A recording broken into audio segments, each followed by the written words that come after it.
امریکا میخواست سایکس پیکوی جدیدی رو در منطقه غرب آسیا ایجاد کنه و جمهوری اسلامی مانع از تحقق سایکس پیکو شد، یعنی سایکس پیکوی 2.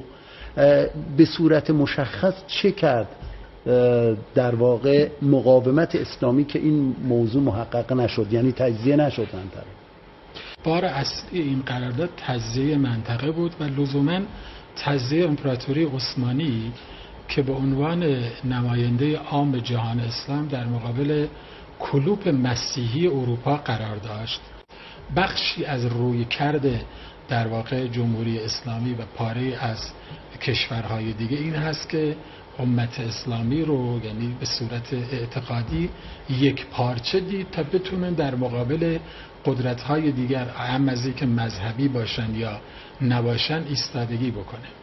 به طب طرح‌هایی که افزون بر تجزیه صورت گرفته محصول سایکس پیکو دنبال این بودن که کشورهای دیگر را هم تجزیه بکنن، این بار با ناتوانسازی کشورها در مقابل اسرائیل.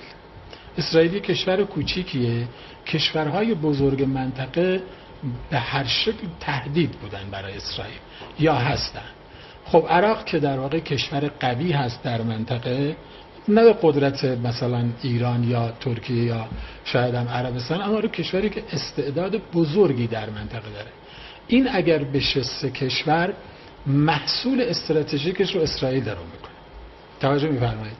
طبیعی هست که جمهوری اسلامی از این زاویه یک و از زاویه راهبردی به هیچ عنوان تجزیه در منطقه رو بر نمی‌داره. من این مثال خیلی روشنش رو بدم. شما در خصوص ارمنستان نگاه کنید، یه حاله‌ای هست بین جمهوری نخجوان و جمهوری آذربایجان.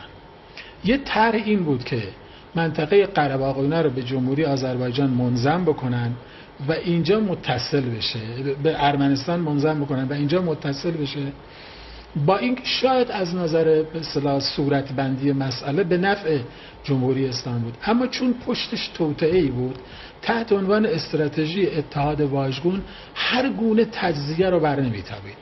حالا ممکنه بگید چی بود؟ مهمترین مسئلهش بود یک قومیت پانتورکیست بعد از این تو منطقه شکل می‌گرفت و معادلات رو به شکل دیگری رقم می‌زد. این گونه وحدت خواهی استراتژیک و اعتقادی چیزی بود که ایشون مانع از این وجود که اتفاق بیفته.